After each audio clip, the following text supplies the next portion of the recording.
heart, soul. To be understood is to understand, or to be loved is to love with all my heart. Welcome to 6 Feet of History. Today's episode, Doc Eugene Roe. He was there to heal. If you ever remember Band of Brothers, then you remember just how badass the men of Easy Company were. But one of the toughest men among them wasn't carrying a rifle.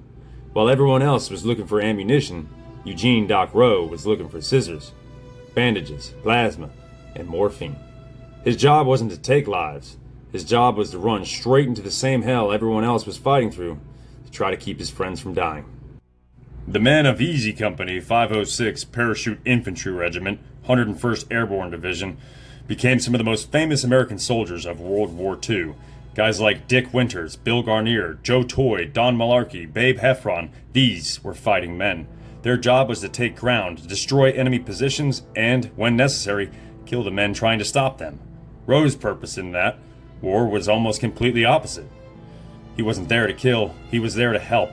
He was there to heal, and somehow he had to accomplish that in a world where human beings were doing everything imaginable to destroy one another. Roe entered the Army in 1942 and eventually became one of the medics attached to Easy Company. There is no indication that he entered the service as some experienced medical professional.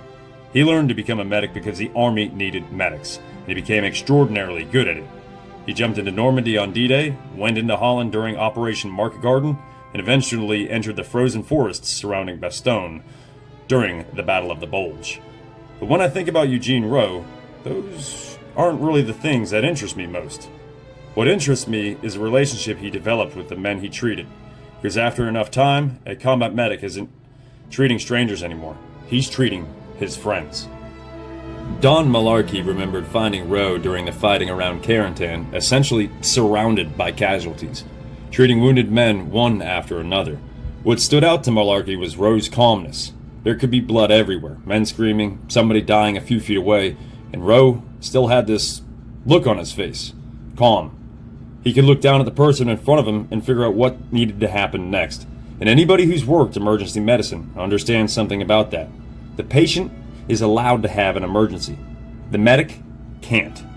Somebody in that situation has to slow everything down. Somebody has to look at the blood and determine where it's coming from. Someone has to decide who needs treatment first. Somebody has to put his own emotions somewhere else for just a few minutes because another human being needs his hands to work. So at this moment, I think it's a good time to pause. I held advanced emergency medical licensure for about 13 years, and one of the big things that helped push me to want to be involved in that field was this gentleman, Doc Roe. And that right there is kind of big. They say in your life you're able to influence about 1,000 people, and then from there those 1,000 people might influence others. Now obviously Doc Roe didn't turn me into a medic. I had to do that myself, but looking up to him definitely gave me a feeling of, wow, what a man. Can I grow up to be like that someday? Now, never in my wildest dreams could what I do relate to what he did. I wouldn't even try and touch noses anything near that. But he influenced me, and for that, I'm grateful. You take everything away from that, and I still look up to the man. Let's continue. And Roe's men learned that if they called for him, he came.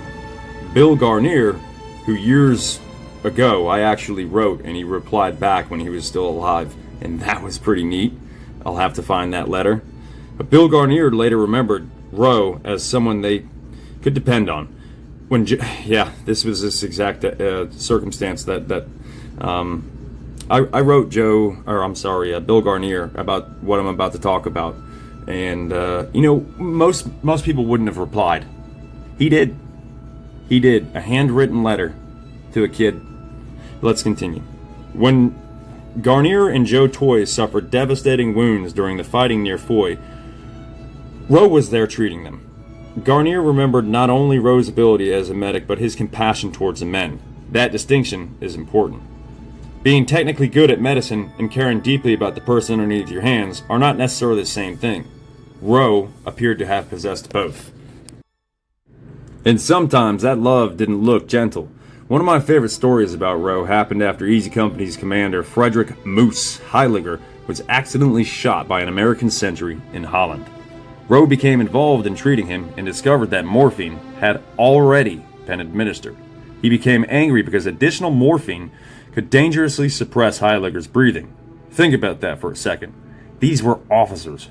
Roe was an enlisted medic, but at that moment, he didn't care about anyone's rank. Somebody had nearly made a medical mistake that could have cost this man his life, and Roe got pissed. I love that part of his story because anyone who has ever genuinely loved somebody understands it. Love isn't always soft. Sometimes love looks like putting your hand on someone's shoulder and telling him everything's going to be okay. And sometimes love looks like anger because somebody you care about is in danger. For Roe, both came from exactly the same place. He wanted his men to live. He loved them. That became increasingly difficult at Bastogne. In December of 1944, Easy Company entered the Ardennes in brutal winter conditions. They were short on proper winter clothing, short on ammunition, short on food, and Roe was becoming desperately short on medical supplies. Richard Winters later remembered Roe recovering morphine ampules from dead soldiers because the living were going to need them. Imagine reaching to the point where that becomes normal. A friend just died and you don't have the luxury of simply mourning him. He has morphine. Somebody else is screaming for you 50 yards away. Somebody else may lose a leg. Somebody else may die without it. So you take the medication and keep moving. That was Roe's war. And his medical capabilities were nothing like what we have today. There were no cardiac monitors, no pulse oxes, no trauma centers minutes away, no helicopters coming to land behind the tree line. Major abdominal injuries, catastrophic bleeding, chest wounds, and head injuries frequently required treatment Roe simply could not provide on the battlefield. His job was often brutally simple. Keep that person alive long enough to reach somebody who can do more. Stop the bleeding, dress the wound, splint what you can, give morphine when appropriate, treating shock accordingly to the medicine of the time. Keep him warm if you can, and get him elevated, and someone else calls for you. One medic, multiple casualties, artillery still firing. Who gets you first? That is a decision Roe probably faced repeatedly, and there is no perfect compassionate answer because sometimes compassion itself requires choosing one person before another.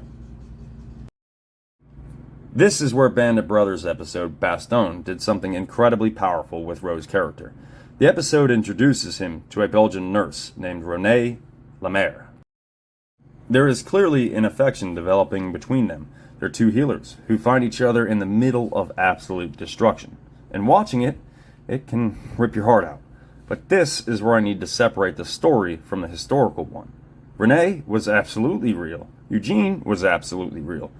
But there is no reliable historical evidence that the two developed that relationship. We don't even know for certain that they met.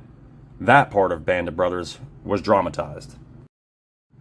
The real Renee, however, may be even more extraordinary than the television character. She was a Belgian nurse who had returned to Bastogne and became trapped by the German offensive. Rather than simply trying to survive it, she volunteered to care for wounded American soldiers at an aid station. The doctor overseeing that station later described her working with inadequate food and rest, changing dressings, giving medication, feeding men who could no longer feed themselves, bathing them, and trying to make them comfortable. Her presence reportedly lifted the morale of wounded men simply because she was there. Then, on Christmas Eve, the Germans bombed the aid station. Accounts indicate that Renee helped pull wounded soldiers from the burning buildings. She reportedly got 6 men out, then she went back in for another, and she didn't come back. Renee was 30 years old when she passed away. And so, while I can't tell you that Eugene fell in love with Renee, I understand exactly why the writers of Band of Brothers put those two people together, because symbolically, they were doing the same thing. The world around them was saying destroy. Their answer was save. The world around them was producing wounds faster than they could possibly treat them. Their answer was to keep treating them anyway. And ultimately, Renee died doing exactly what Roe spent the war doing, moving towards somebody who was hurt when moving away would have been safer. There's something almost cruelly beautiful about that, and I think that is why Eugene's story has almost meant so much to me personally. Before I ever became an EMT, Roe was one of the people who made that kind of work mean something to me. Because being a medic isn't fundamentally about an ambulance. It isn't about a uniform. It isn't about medical terminology or knowing how to perform some impressive procedure. Underneath all of it is a promise. When another human being is hurt and everybody else is looking around wondering what to do, you go to him. And sometimes you comfort him. Sometimes you hold pressure on his wound. Sometimes you tell him he's going to be okay even though you're scared he isn't. And sometimes you get angry because somebody or something has done something that might hurt him. And sometimes you do absolutely everything correct and you still lose him. Then somebody else calls for you and somehow you go again. Eugene Roe went through Normandy. He went through Holland. He went through Bastogne and Foy. He treated men who were bleeding, freezing, terrified, missing limbs, and dying. And those men came to understand something about Doc Roe. When they called him, he came. Not because he was incapable of fear, not because he could save everybody, and not because war somehow stopped affecting him. He came because he loved his men. And in war built around taking human life, Eugene Roe's job was to fight like hell to give it back.